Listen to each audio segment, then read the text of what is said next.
Dari Abu Hurairah radhiyallahu anhu bahwa salah seorang sahabat Ansor mengalami keadaan yang sangat memprihatinkan. Jadi udah nggak ada apa-apa, nggak ada makanan. Kita kan belum pernah mengalami seperti itu kan. Ya makanan aja numpuk. Jadi belum habis datang lagi, belum habis datang lagi. Ini sahabat memang ujiannya luar biasa. Jadi kehidupannya dia sangat memprihatinkan.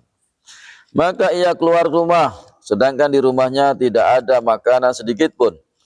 Lalu istrinya berkata, alangkah baiknya jika kamu memutar gilingan gandum dan memasukkan pelepah kurma ke dalam tanur.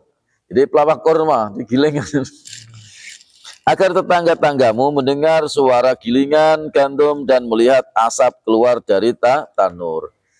Ya, jar tangga-tangganya tahu bahwa dia juga masak gitu. Jadi artinya itu menyembunyikan penderitaan, kesusahan. Ini orang susah, malah keliling kemana-mana nyari bahan makan, minta-minta. Kalau ini sahabat enggak. Sehingga mereka mengira bahwa kami memiliki makanan dan tidak sedang dalam keadaan kefakiran. Orang dulu itu orang fakir itu disembunyikan.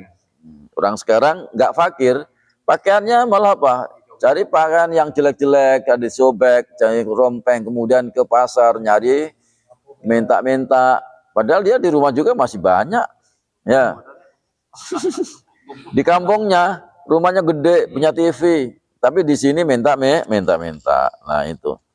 Akhirnya apa? Minta-minta itu akhirnya diikuti anak-anak muda sekarang. Muda-mudi sekarang apa? Minta-minta walaupun masih SD, SMP, ya, karena dia malu membuka muka, karena masih muda kan nggak mungkin dikasih.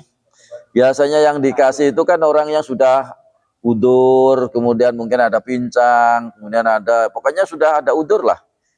Karena dia malu akhirnya mukanya ditutup, ya, pakai topeng, ya, dengan model badut, model beli baju, kemudian jalan di mana-mana, akhirnya apa? Dapat duit. Padahal tujuannya juga minta-minta juga. Cuman karena dia malu ditahui mukanya, akhirnya ditutup dengan topeng badut tadi. Nah, lalu kemudian setelah itu, jadi biar dikira saya ini tidak miskin. Lalu ia menuju ke tanur dan menyalakan apinya, dapur.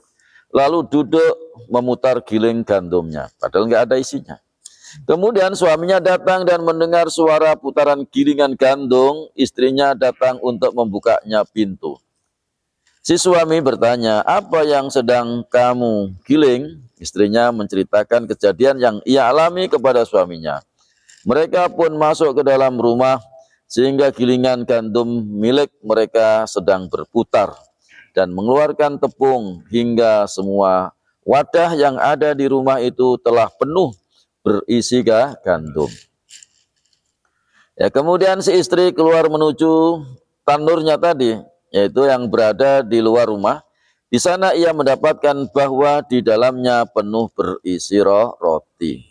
Kemudian sahabat tersebut datang dan menceritakan kejadian itu kepada Nabi SAW. Beliau pun bersabda, lalu apa yang terjadi dengan gilingan gandum itu? Ia menjawab, saya telah mengangkat dan membersihkannya dari tepung. Maka Rasulullah SAW bersabda, seandainya kamu biarkan gilingan gandum itu, niscaya ia akan terus mengeluarkan gandum selama aku masih hidup atau selama kalian masih hidup. Ya, itu luar biasa. Tapi ini istrinya istri sahabat. Ketika nggak ada apapun di rumah, dia sabar berdoa minta kepada Allah.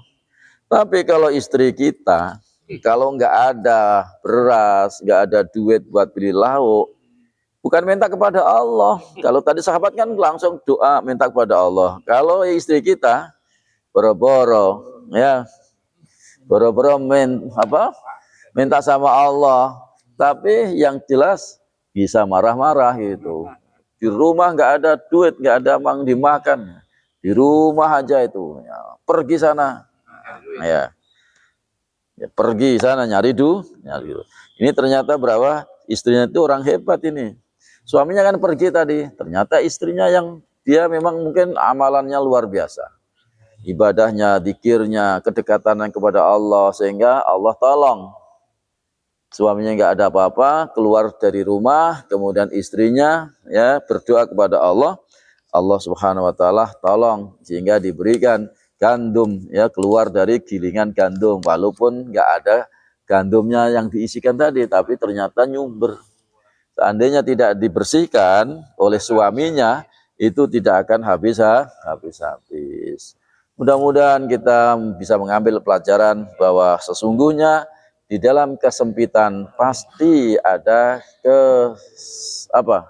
kesempitan, ada keluasan. Orang sempit ada keluasan. Ketika kita dalam keadaan kesusahan pasti ada kegembiraan.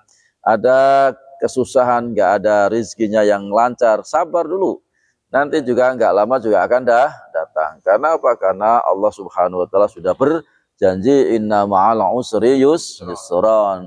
Tapi sabar dulu, jangan langsung terus ya belum sabar orang marah-marah ya nggak datang. Ya makanya kita juga perlu ketika tidak ada segala sesuatunya, yang kita minta adalah Allah Subhanahu wa taala.